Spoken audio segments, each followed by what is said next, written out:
What's going on, guys? Welcome back to the channel. Today we're starting the video off at the Nissan dealership. I'm getting an alignment on the RX7, and I was going to record this in the car, but that stupid buzzer wouldn't shut up. So I'm starting it off in the parking lot of the dealership. They're already working on the alignment. My friend John, he does great alignments for me, so I should have had him do the Hellcat work, but I thought Dodge would have, had more tools and had all the equipment to do it. But yeah, we're gonna have an alignment on the FC. There isn't very much to adjust. It's just toe in the front, toe in the rear. I don't think you can adjust much else factory without actually getting arms. But after that, it should be really nice to drive. Right now it has a low pull, but yeah, once he gets done, we'll take it for a drive. Maybe I'll try to figure out how to make that alarm stop. And yeah, I think we're gonna have a cool FC now. So we got the FC alignment finished. Now it's time to go take it for the first aligned test drive after I move this seat back. Just got back from getting the FC aligned, and that buzzer is driving me crazy. So what I did was, this wire was connected, but it broke off. I removed this to see, I was thinking that this was the add coolant warning sensor, and I pulled it, it was full of coolant, then this wire broke off. But I thought once this wire was disconnected, not connected to the sensor, that the alarm wouldn't go off anymore. It still goes off. Then I read some other stuff that says this sensor right here is the culprit, so I unplugged that. It still went off, and I tried grounding it, and yeah, then I couldn't figure out what was going on.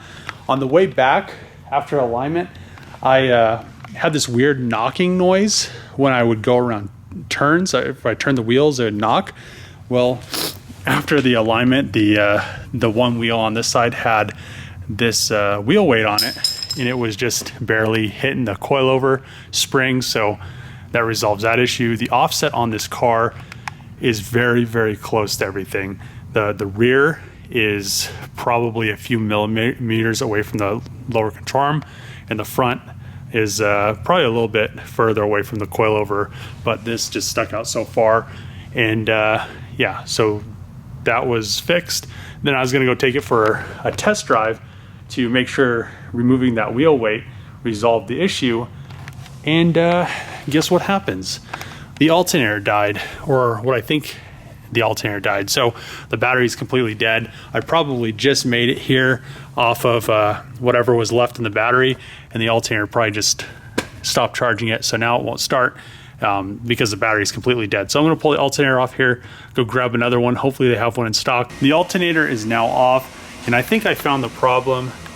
It's a Mitsubishi alternator. Mitsubishi makes literally the worst electronics. They cannot get wet. If they get wet, they're pretty much done for. So I'm gonna call the parts store. Actually, I'm gonna go over there, have them test it, verify that this thing is bad. The back bearing actually sounds like it's going out, so it's probably well overdue to be replaced. Let's go over there, see what they say, and hopefully they have a new one in stock. Just got done installing the new alternator on the FC. The old alternator sounded like the rear bearing was going out. They tested it at the parts store. It tested bad. So the new one is on there, should be good to go. The battery is pretty much cached. So what I'm gonna do is jump the car. The alternator should recharge this battery. It's only been dead for like 4 hours. So we'll do that.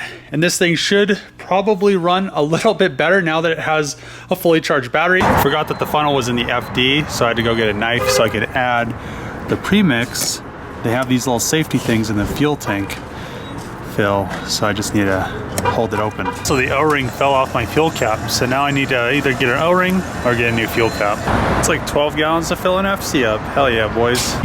I cannot stand this stupid alarm anymore. I'm literally at the junkyard right now, pulling this gauge cluster out, removing this stupid alarm. So just removed the cluster, which was a little bit more work than I thought it was gonna be, but now I just need to pull the cover off and remove the little buzzer on the inside, so I can continue to keep my sanity while driving this car. Just pretty much ended up removing the gauge cluster because I had to desolder a bunch of pins.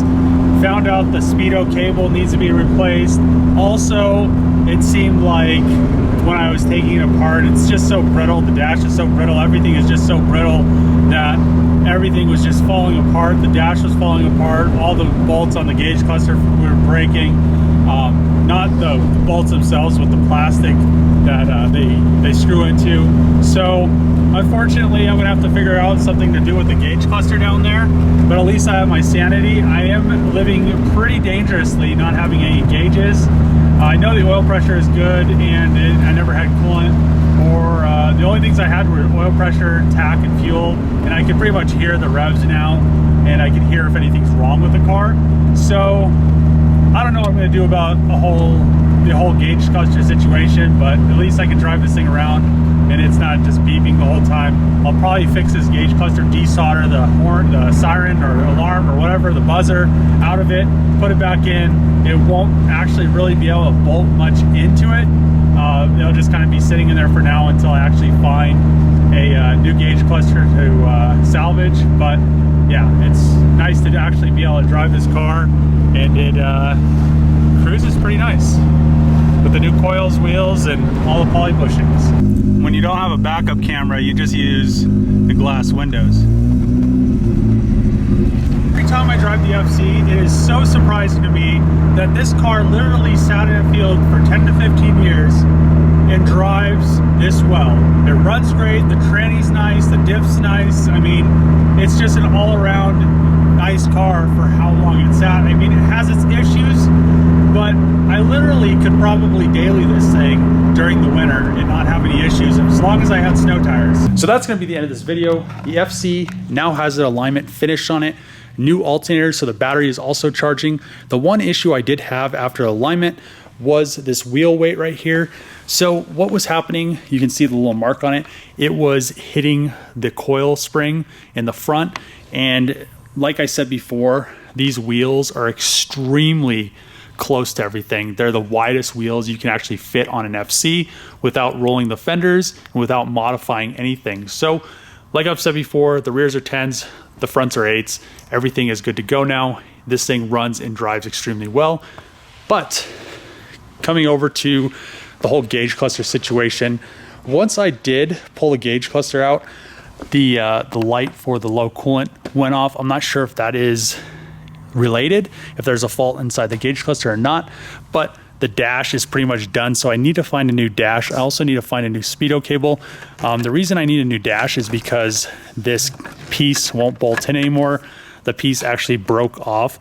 Everything is extremely brittle on the dash, but other than that, everything else is good to go. Once I find a dash and figure out what I'm going to do about the gauge cluster, the FC, you know, I'll actually be able to see what boost is, oil pressure, fuel, and all that stuff, and actually get speed, which right now I'm just kind of guesstimating. And yeah, I'm really excited that the FC has come this far and is actually drivable and looks pretty decent for how it's almost like a JDM. I wouldn't say it's a, I'm not exactly sure if I'd say rat rod, but maybe rat JDM. So that's the end of this video. Smash the subscribe button, thumbs up, comment below. See you guys tomorrow.